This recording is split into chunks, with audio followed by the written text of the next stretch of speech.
For this episode of the Heavy NFLD official podcast, I am sitting here with two of the members of two bands called Leather Up Your Ass and Doom and Blue, who are coming to Newfoundland to play for the very first time in St. John's.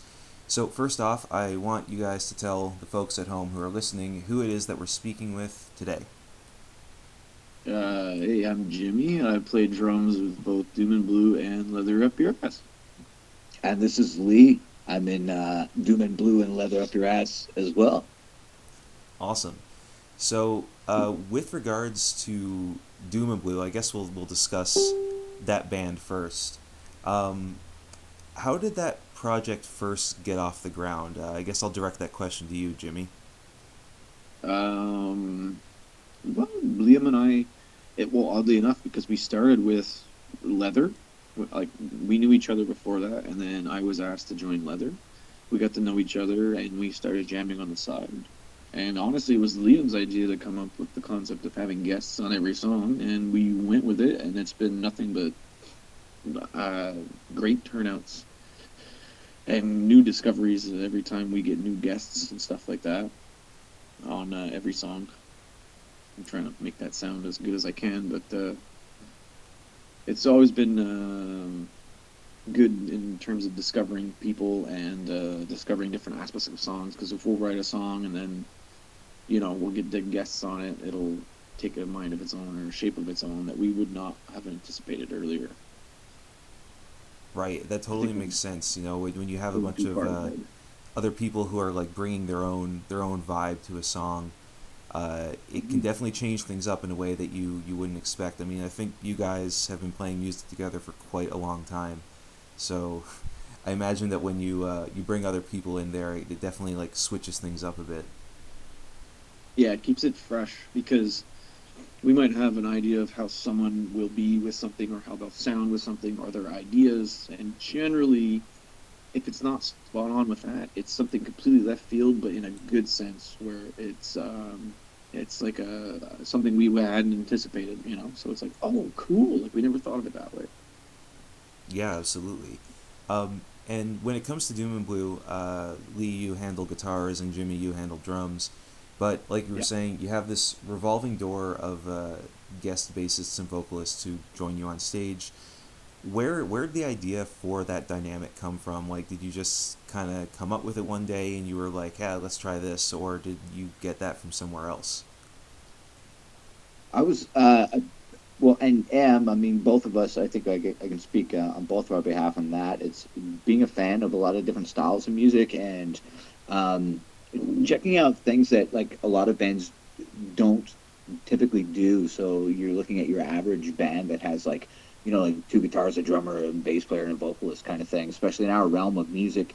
So, like, listening to different styles of music, having already, if you will, conquered doing that in different musical projects, like over the course of what 15 or 20 years of playing in different bands and stuff, trying to do something that's outside of the box that hasn't been done before.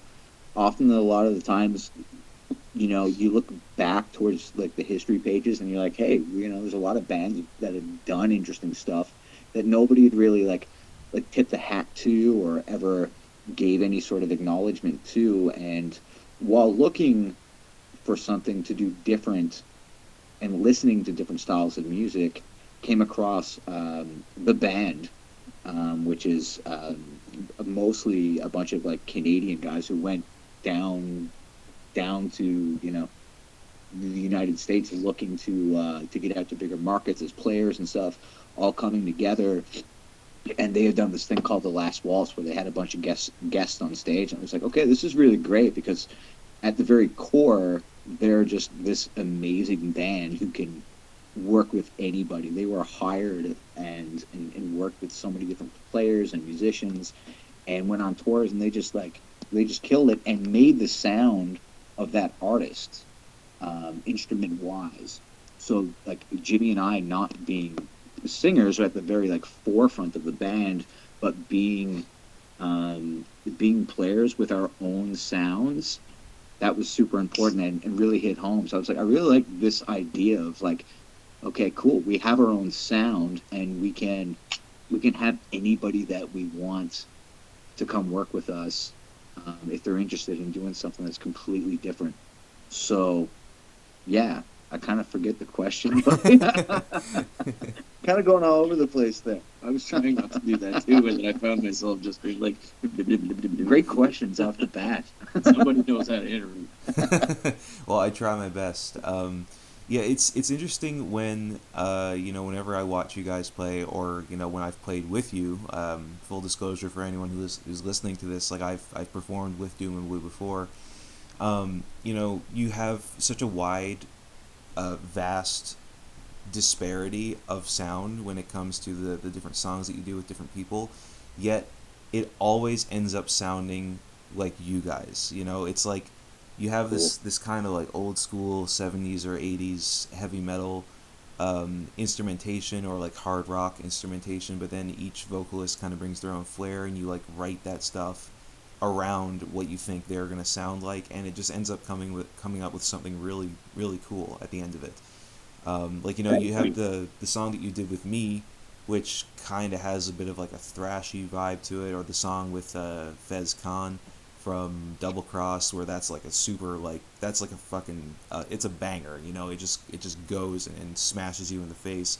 But then you have other songs that are like slower and more, almost, I almost want to say folksy sounding, or like country sounding. There's the one guy that you have, I forget his name now, who has the acoustic bass, and like these songs sound wildly different, but they still sound like they're from the same band, which is crazy. Cool.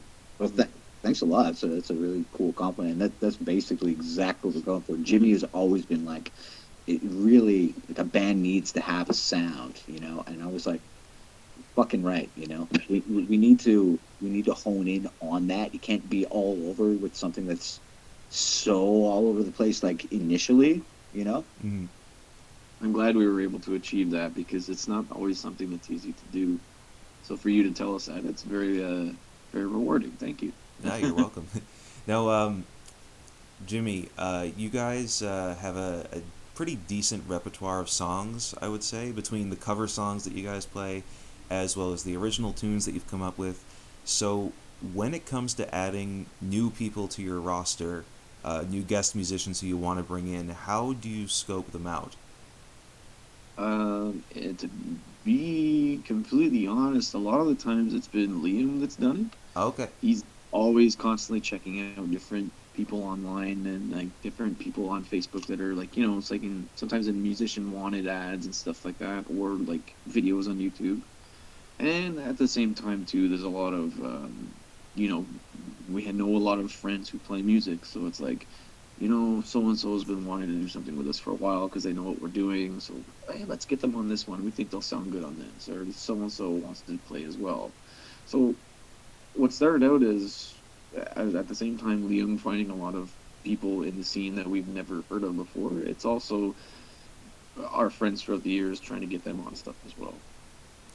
Yeah, for sure. I mean, when you play in a local scene, like in a place like Montreal, Montreal is such a musical city, right? There's so many people here who perform. So, yeah, Yeah. I imagine it's actually not that hard to find people who might be interested.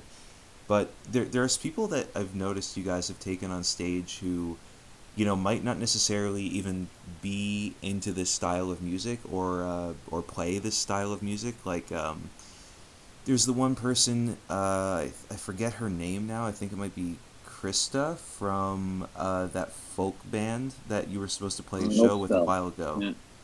Bristol. Yeah, Yeah, smoke yeah. spell. Yeah, she's From great, man. Smokespell. Yeah, yeah. So like, that's an example of someone who, like, the music is not similar, like, in any way, but you invited her to play with you, and it still works really well. So that's super cool. Yeah, it's someone we've seen in the scene for a while. She used to be with Chicks and Dicks, and Oh, then okay. she was in Screaming Demons as well. So she's done her share of like like heavier punk. So it's somebody we've known for a while. It's like, hey, like, and oddly enough, it was before. I think we had contacted her, sorry, before she started to get going with Smoke Spell, and was like, like, you got a really good like raspy like rock voice. Like, would you want to try this song? And then you see what she ended up doing with Smoke Spell, and it's like, oh, cool. Like you really like kind of ran, and you're using the full potential of your like the sound of your voice. You know, it Yeah, sounds amazing and stuff, and they're super nice people too. Yeah, I think like because she just has such a heaviness like in her voice in that instrument itself, like it rips, like it's as heavy as like say your Rob Halford's raspy voice or something like that, you know, really gets down there. It's just a heavy weapon of sound. So it's like okay, maybe it's surrounded by folk music or bluesy folk, but it in its essence, it's just it's like a cannon going off. So it's like, okay, this is perfect. This is going to work very well with what we're doing, especially being fans of like older styles of music, like if you listen to like the Guess Who or something like the the blueprints of heavy metal, you can get where that kind of comes from. Yeah. yeah, absolutely. We saw the ammunition that she had, so we just chose the cannon for it. I love The that. best and the best analogy I can think of right now. A heavy weapon of sound. Now that would be a great song title. Um, Nice. You're welcome. thanks. No, both you guys play in another band, the other one you mentioned earlier, that's on this mini tour with you. I guess we can call it a mini tour. I mean, you're playing two dates that are pretty far from Montreal, so we'll call it a mini tour. And that other band is Leather Up Your Ass. Now, this band you perform primarily covers of classic '80s heavy metal songs. So, uh, Jimmy, do you want to tell us how that band got started? Liam's gonna have to tell you that one. I Okay, joined last. So go for it. I don't even know if he knows, to be honest. so like a lot of really really great friends of ours. I think that's like the real true magic behind the band of being a covers band, and you can't be like, okay, let's just get like any guy to play and learn this shit. We need a like delivery and number one music wise, but of course stage wise. Like anybody who's seen Leather Up Your Ass, just like Doom and Blue, it's very much a live performance. Not to sound like too cliche or anything, but it's like it really is like a live show. Everybody's like, man, you guys are such a fucking party, and I think it's something we really pride ourselves on doing. So, like after Nick Guerin from Dungeon Works and Armin Apikian from Ashes of Eden, along with Dano Apikian from Ashes of Eden, also Ex Deo. They had started this idea, and I had played with a couple of these guys, and we all kind of knew each other. Jimmy was working with Dungeon Works, booking shows through Merton Scythe, through Gut Rod as well. So we were all like really getting tight with Nick, and I think Nick was just kind of like, okay, let's do this really fun idea where it's specifically like our thing is it's just 80s. Like you can't go outside the 80s unless you cheat, which we do sometimes, Cheating involved. and we will admit because we cannot lie. So we had played, I believe our first show was at the end of 2012 or 2013. So again, at this time, like Jimmy and I, we were already like having beers, playing shows together with each of our own bands at that time. And we had Blake Hollow. from Hollow on drums. He had done the first show, and then That was in the summer of I want to say summer of 2012. I yeah, think my first show was New Year's Eve 2012, 2013. right, Yeah. yeah. But whether it was 2012 or 2013, that's the part where we start to kind of forget about because we're talking about a decade here now. Right. So yeah, for Blake, whatever it was, he like I don't know, something happened where Blake wasn't just going to be able to play with the band anymore, and then within a week, it was like Jimmy was just like, okay, cool, let's do it, and we had a new show lined up, and it was just it was just magic. From there, it's just been a ridiculous amount of shows. We've played Montreal a ton of times. We've gone out around Quebec, Ontario. We played Rockfest. We did a Spinal Tap tribute where we are all members of Spinal Tap. Whoa, no way. That sounds like Yeah, a fucking we played blast. Rockfest. Yeah, that was Holy a lot crap. of fun. So playing Newfoundland now, it's a really really cool step because we have a lot of great friends from here aside from yourself, and it's just a matter of like finally making it happen. I think it would have happened sooner if it wasn't, of course, for that COVID, Shenanigans. yeah, that obstacle that got in the way for a lot of bands, of course. For But sure. it was definitely on my radar to make this happen for everybody. And then, like as Jimmy mentioned, from Leather Up Your Ass, we just, luckily enough, we were stuck in the same vehicle that we were just like, oh, you like this music too? I like this music too, and that started Doom and Blue. This is Nice. true. That's super Yeah, cool. And Lee, you're originally from Newfoundland, so like, is this something you've had designs on for a really long time? Absolutely. When I moved up to Montreal, I auditioned for a band called Ashes of Eden, which is two of the members from Leather Up Your Ass. So that's Armin Apikian and Daniel Apikian. Lucky enough, I got the job as a guitar player in the band, and then through that band, Nick was booking.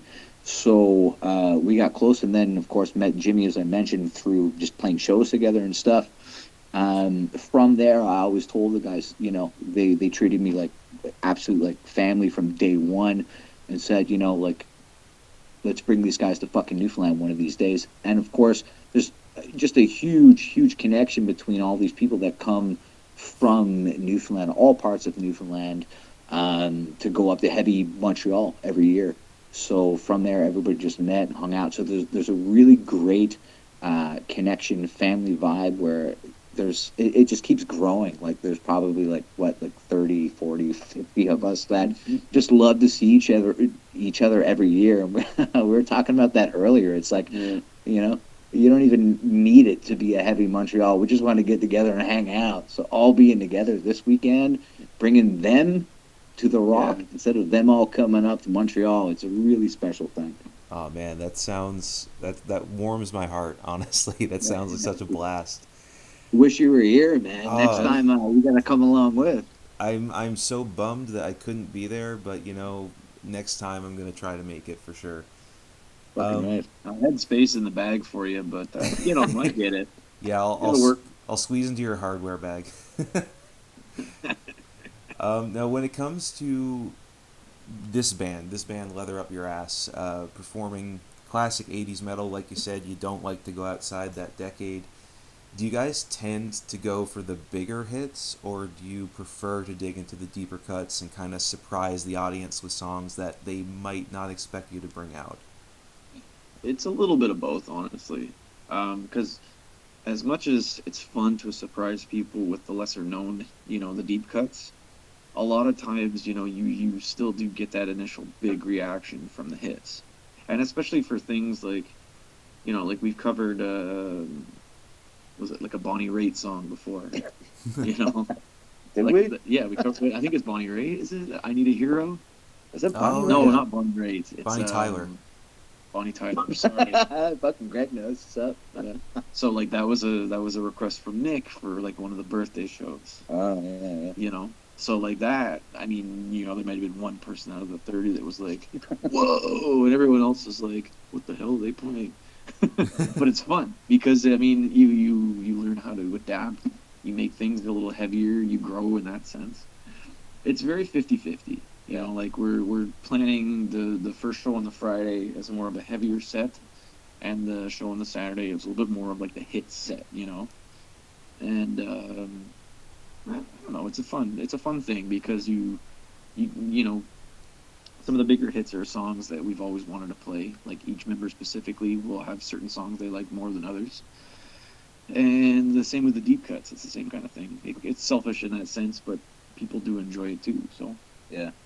I think like being a cover band, like specifically, and especially one with as much charisma that Leather Up Your Ass has, like you need to be able to cater to the show that you're playing. Like when we had done the Rockfest thing, it's like, okay, like it's more the kind of thing where you want to do like bigger hits and make it like a lot Yeah. of fun for everybody. If you're playing something like like a thrash metal show and all the other bands are like all original bands, like, you probably want to lay out a little bit of Exodus, a little bit of Overkill, stuff like that. You're not really going to get away with some Whitesnake on that one. no, Right? no, probably not. That's So true. it's a little bit independent, but yeah, it's fun because just on a side note, like So Nick, Dano, and Jimmy's birthdays are relatively very close to each other. So every year at Piranha Bar, I think ever since the existence of the bands, there's always a birthday show in November, which is there's one scheduled now, November 25th in Montreal at Piranha. And it's like, okay, it's their birthday. These guys, they get to choose the whole set, which leaves myself and the other guitar player, Armin, we're just kind of like, what the fuck, man, you know? And we've been fighting for years to have our own birthday show because our birthdays are a day apart in August. Damn. So we're just like, okay, we've had one celebratory birthday show where we got to pick the rest of the set. So it's always a battle, but it's a fun thing. It's a brotherhood at this point. So it's fighting and brawling and It's a fun way to learn. It's a fun way to learn new songs you never thought you'd learn. You know, because like for the birthday set one year, Nick wanted to play that Bonnie Tyler song. You know, we've played Bon Jovi. But we then again we've also played Venom, and we've played like Escape from Metallica, which is like a really unknown song off Ride to Lightning. You know, like Yeah, it's so there's definitely a good deeper mix. cut for sure. And you know, and we played Dirty Deeds a lot, which is from the '70s. But Nick has his reasons. He says, well, like you know, the American release was only in 1983, so it's okay. technically we can play it because it's an '80s song, or maybe like, oh, no, it was written in 1989 but only released in 1990. Yeah. Right. The other one was the other one that was good is we used to cover Turn the Page, and he was like, well, okay, well, Bob Seger wrote it in the '70s, Metallica covered it in the '90s. If you do the math, that means it's the '80s. Yeah, I think I was at that birthday show where you guys played "Holding Out for a Hero," and I was like, "They're not playing this song, are they?" And then it ended up being that song, and I was like, "Holy shit!" I mean, that song is a banger, so I was very happy to get to witness that. Yeah. I want to Something ask they this were in. question because I think it's something that often comes up in conversation when it comes to cover bands specifically. You often hear people say like, oh, cover bands tend to like make a decent amount of money because they'll get booked for different shows and stuff. That often tend to pay more, like wedding bands and stuff like that, versus playing with a band that plays only original music, where you're really grinding to get that music out there and to try and find an audience, right? So do you guys feel like, and forgive me if this is like prying too much, I'm just genuinely curious, do you guys feel like Leather Up Your Ass is like more of like a band that we'll say quote unquote pays the bills, versus Doom and Blue being more of like, this is like our actual art that we're like putting effort into writing?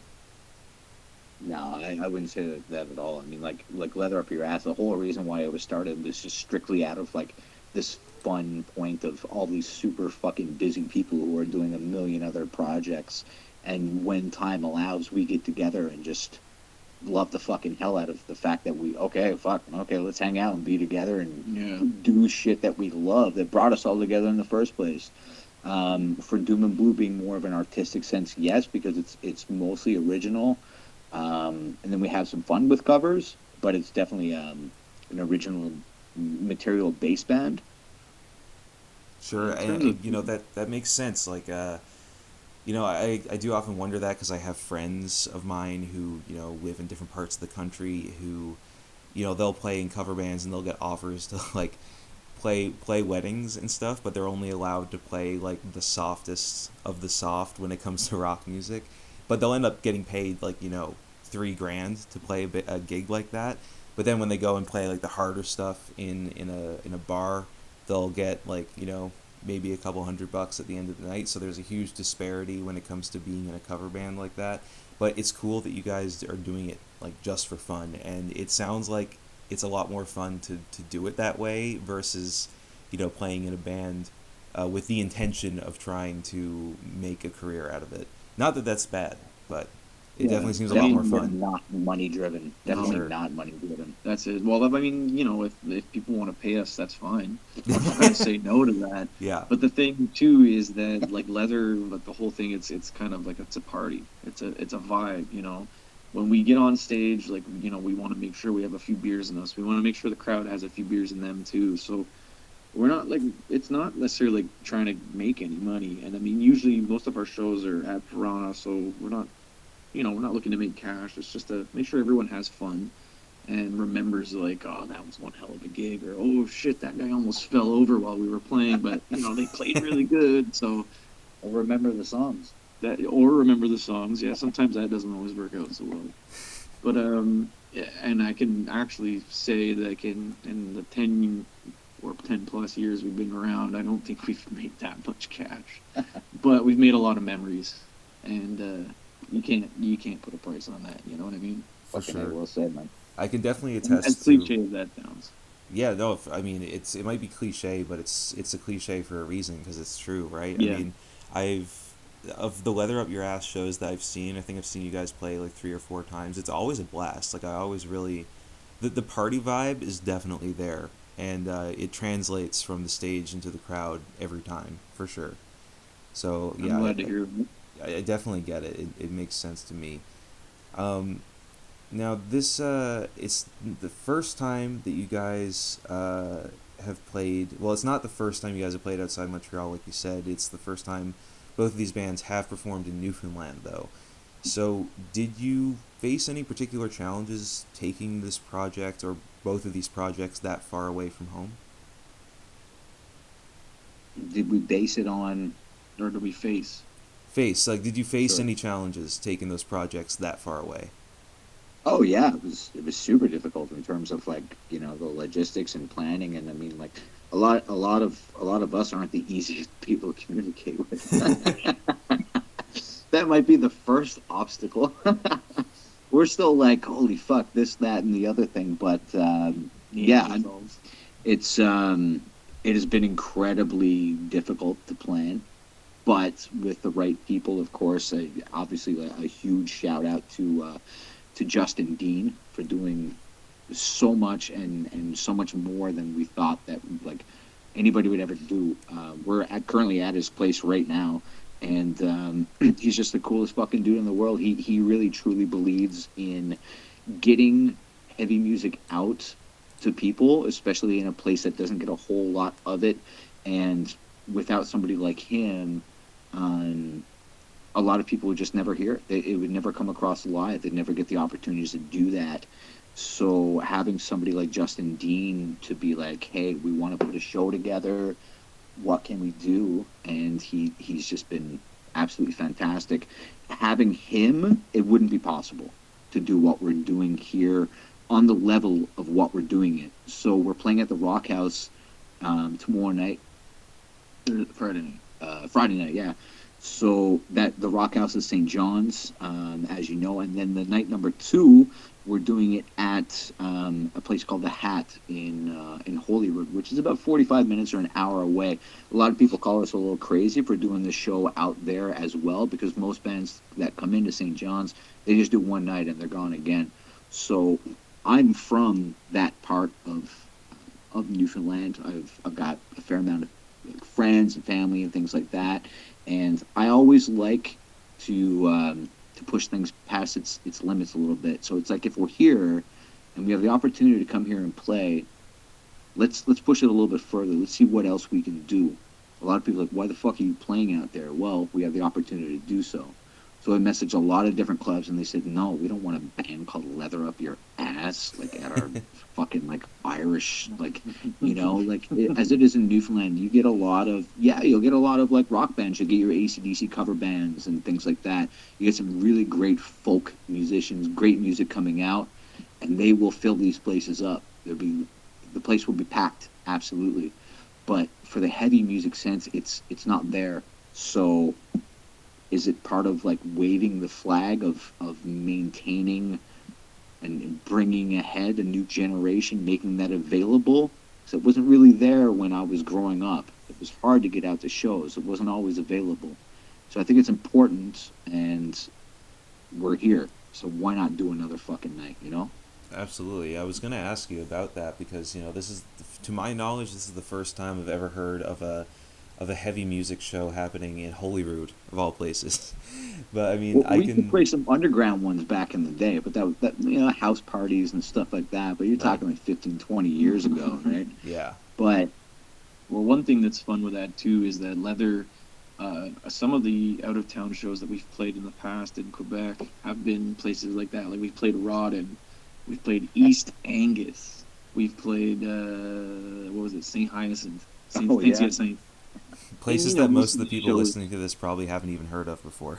yeah, and most of these shows were in front of not a lot of people, but the fun that we had doing it and the people that we brought with us, the fun that they had as well was like immeasurable. So, thinking in terms of that, like when he told me that we were playing in a place that's, not usually having shows, I was like, well, it's going to be fun. Like, I'm not worried about yeah. that at any means. And But we have a pretty good turnout coming out now, and it's like, it's totally off the beaten path. But that's it. There's just like there's metal and there's rock everywhere, and there's people who want to do it. Why make them travel, you know, 8,000 miles every time to go see a show? Let's go to them for once. yeah, Absolutely. I mean, I can relate to that heavily and to what you said before as well, because I'm originally from Glovertown. And I mean, that's 3 hours away from St. John's. I can tell you when I was growing up there was nothing in the way of live music, especially stuff that was heavier. So I felt pretty like isolated in that place until I eventually moved to St. John's when I was a little bit older after graduating from college and shit. And going to shows out there, I was kind of like, oh my god, you mean to tell me there are actually metal bands in St. John's in Newfoundland? Let alone like bands that are as good as the bands that were playing at the time. So yeah, like I as a kid I would have wished so hard that a band like Leather Up Your Ass or Doom and Blue or Black Absinthe would come and play in Glovertown, but it just wasn't meant to be. So honestly, props to you for doing that. That's super super cool. oh, thank you. It's an absolute team approach for sure. I mean, like making all the calculations and working together. Very very crazy obstacles, but again, like just such an amazing team of like your dozen to 15 people to make it happen, and then everybody who supports the fucking hell out of it, sharing it online and like yourself, like taking the time out of your day and your schedule and interview us about it. It's incredible, man. Hey, I love doing it, and I love talking to people like you guys about music. It's something I think we're all passionate about, and that energy definitely bounces back and forth. Now, Definitely. the last question I wanted to ask you about, since I guess, well, the other band couldn't really be here to talk about it, the other band that you're bringing with you to Newfoundland is Black Absinthe from Toronto. So, could you maybe tell us a bit about those guys and what people can expect to hear from them? Yeah, I mean, they're really good players, really good dudes. They've got a really an original sound as well. There's a lot of like catchy hooks and there's a lot of kind of progressive influences in it. And this is just my take, but having seen them play and having played with them, like opened with them on different shows in the last 10 years, whether it be with Doom and Blue or Mertenside, they always delivered. And getting to know them over the years, like they're just really nice guys. So the fact that they can make it out as well is really really cool because we know they're gonna kill it, and it just adds a little extra. I mean, it's like, oh hey, we have two bands from Montreal coming. But, okay, that's cool. But now it's like, hey, you have two bands and a band from Toronto coming. It's like, hey, that's really cool. Like, it adds a little sprinkles to the cake. It adds like a reason for you to come out and I don't know. We've always like with Doom and Blue and even with Leather, we've done it as well. We've bounced back shows with them before. Like we brought them to Montreal, they brought us to Toronto.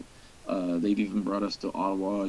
So I think this is a really good return of the favor kind of thing for them to come here. And I mean, I can't say that I have any part in it. It's all Lee's doing because any connection here is with him and Justin Dean in that sense. But yeah, Awesome. No, it's absolutely been a total partnership. Anything with Doom and Blue is 50% Jimmy, 50% me. Any offer that comes up, we both take a look at it and say, is this something we want to do? Is this something we want to look forward to? And like with the connection between the offers that Jack has gotten us, Jack and the boys in Black Absinthe, bring us to Toronto, give us an Ottawa show, we give them Montreal in return, bring them out here. It's all because we're all on the same page together. It's like this this giant like unit that's working together. How can we get out and get more exposure? Okay, you work on this city, well we'll work on this city together and make it happen. So it's been a very successful year in terms of putting numerous heads together, Yeah. and uncountable messages and swearing and happiness and fucking everything in between. I love that, man. The brotherhood is real. Well, Yeah. before I let you guys go, can you just reiterate once again what the dates are of the two shows that you're playing in Newfoundland, and also tell me what people can expect from Leather Up Your Ass and Doom and Blue in the future? Yeah, so we're playing St. John's on Friday, October 21st. This is at the Rock House. This is through Make It So Productions with Justin Dean. This is going to be Leather Up Your Ass. It's going to be Black Absinthe, Doom and Blue, and Sons of an Eastern Moon. And night two is going to be in Holyrood at a place called the Hat Lounge. That's also with Leather Up Your Ass, Black Absinthe, Doom and Blue, and this is a different opening band. This is a band called Unita, great friends of ours. Shout out to TJ and the boys there, of course. And What to expect? Well, that's a good question. Lots more shows, I can assume. I'm just trying to think of like the proper words and then trying to sound smart here, but I'm not good at that sometimes. No, expect a warm Well, I mean, we've already experienced warm hospitality. Just Andrea and I, since we've got here, not let alone from Lee, but also from Justin. And if Justin's listening, his house isn't on fire yet. But Yet is the I mean, important expect part. a party because it's definitely going to be a party with the two bands. But it's also going to be good music and just good vibes. I definitely couldn't reiterate enough good vibes between the two shows and with all the bands that are playing together. And just, since we're able to do this again, we don't have to worry about COVID and everything else. And it's just to kind of bring things back the way they were and just to celebrate a love of music and a love of good times and good friends. And what more can you ask for, Hell yeah. That sounds And awesome. we'll try not to screw up too much, but I guarantee nothing. I'm sure everything will go swimmingly. All right, well, I want to say thanks to both of you for taking the time out of your day to speak with me about your upcoming shows in Newfoundland. Once again, that's October 21st at the Rock House and October 22nd at the Hat Lounge in Holyrood. I've been your host, Greg, here with Heavy NFLD, the 47th episode of this podcast, I believe. And I'm here with Lee and Jimmy from Doom and Blue and Leather Up Your Ass. Make sure you go and see both their bands, as well as Black Absinthe and the local openers at both those gigs, because it's Definitely. sure to be a hell of a time. All right, thank you guys, and I hope the shows go well. fucking A. Thanks, Cheers, man. Greg. Thanks a lot, man. You take care. You too. We'll see you soon, bud. Later on.